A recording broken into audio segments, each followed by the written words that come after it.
இந்திய விமானப்படையின் 92வது ஆண்டு தினத்தை முன்னிட்டு வரும் 8ஆம் தேதி தாம்பரம் விமானப்படை தளத்தில் நடைபெறவுள்ள விமான சாகச கண்காட்சி குறித்த ஒத்திகை நடைபெற்று வருகிறது.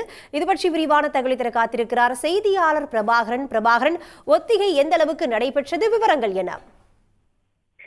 இந்திய விமானப்படையின் 92வது ஆண்டு தினத்தையொட்டி வரும் 6ஆம் தேதி சென்னை மெரினாவில் பிரம்மாண்ட வான் சாகச கண்காட்சி என்பது நடத்தப்பட இருக்கிறது. அதன் தொடர்ச்சியாக வரும் 8ஆம் தேதி சென்னை தாம்பரத்தில் இருக்கக்கூடிய விமானப்படை விமானப்படை தளத்தில் சாகச கண்காட்சி என்பது நடத்தப்படுகின்றது. இதில் விமானப்படையுடைய தற்பொழுது இருக்கக்கூடிய அதிநவீன போர் விமானங்கள் தொடங்கி ஏற்கனவே பயன்பாட்டில் இருக்கக்கூடிய ஹெலிகாப்டர், இந்திய உள்நாட்டிலேயே தயாரிக்கப்பட்டு தற்பொழுது விமானப்படையில் பயன்படுத்தப்பட்டு வரக்கூடிய தேஜஸ், அதே போல பிரச்சன் உள்ளிட்ட லைட் காம்பாக்ட் ஏர்கிராப்ட் மற்றும் ஹெலிகாப்டர் இந்த சாகசத்தில் ஈடுபட இருக்கின்றன.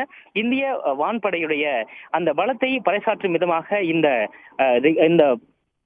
8ஆம் தேதி நடக்கக்கூடிய இந்த கண்காட்சி என்பது இருக்கும் என்று எதிர்பார்க்கப்படுகின்றது. அதே போல வான்படையில் இருக்கக்கூடிய சிறப்பு பிரிவு அதிகாரிகள் மற்றும் இந்த ராணுவ வீரர்களுடைய அந்த பலத்தை பறைசாற்றும் விதமாக அவர்களுக்காக அந்த அணிவகுப்பு கண்காட்சியும் நடத்தப்பட இருக்கின்றது.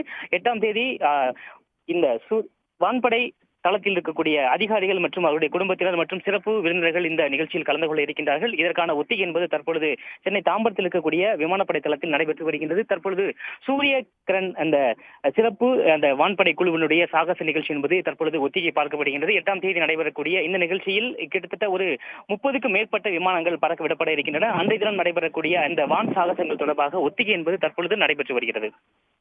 பிரபாகரன், தற்போதைய விவரங்களுக்கு நன்றி. உடனுக்குடன் செய்திகளை தெரிந்து கொள்ள சன் நியூஸ் பெல் ஐகானை கிளிக் பண்ணுங்க.